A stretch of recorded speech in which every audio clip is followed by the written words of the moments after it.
अगर ये वीडियो अच्छी लगी तो लाइक करें, सब्सक्राइब करें। अगर नहीं पिछली रात नू कलियां बह के तेरी बारन जदन सुचेना, तेरी टोर तू नज़म दा मुड़ बन के तेरी सुलफ ते आन मुकेना। हर एक मिसरा गजल दा लिखण तू पहले तेरी अख नू याद करेना। तू वाकई शाजी बहु सोहना है, भला मैं कोई कूड़ मरे। मेरे कातिल हकीकत नू समझे तहा, जुर्म इंजदा हयाती च मैं कीता भी नहीं।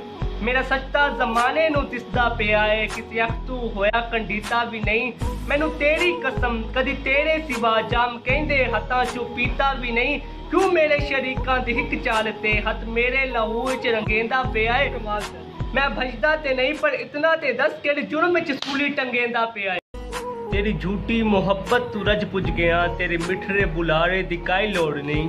शाजी जगते अल्लाह सिवा कोई किसे दा भी नहीं, तेरे वक्ती सहारे दी काई लोड़ नहीं। अपनी कुल्ली तू वाड़ा तेरे कई महल, तेरे उच्चे चबारे दी काई लोड़ नहीं। दोस्ता हुण मैं अपना सजन आपा, तेरे संगे उधारे दी काई लोड़ नहीं। बड़े चिड़ तू सिकदियां अखियां नू कदी झलक दी दार दी थई नहीं।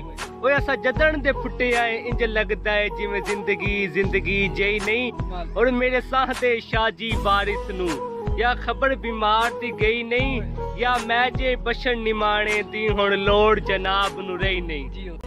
तेरी झूठी मोहब्बत तू रज पुज गया, तेरे मिठरे बुलारे दी काई लोड़ नहीं। शाजी जगते अल्लाह सिवा कोई किसे दा भी नहीं, तेरे वक्ती सहारे दी काई लोड़ नहीं। अपनी कुल्ली तू वाड़ा तेरे कई महल, तेरे उच्चे चबारे दी काई लोड़ नहीं।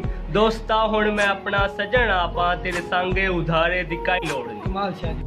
वसनीक भावे शरीकां दिहाई भरम तेरा वंजाया ता हाजिर हा मैं। ते तू हटके मैं अपनी हयाती दा दुख जाके कैनू सुनाया ता हाजिर हा मैं। ओ तेरी खातिर जमाने नू दुश्मन कीता, कोई बलप्पा बनाया ता हाजिर हा मैं। ओ तू ता तू है जियो, ओ तू ता तू है, जे तेरा कोई लगदा भी दस जे कदी मैं रुसाया ता हाजिर हा मैं।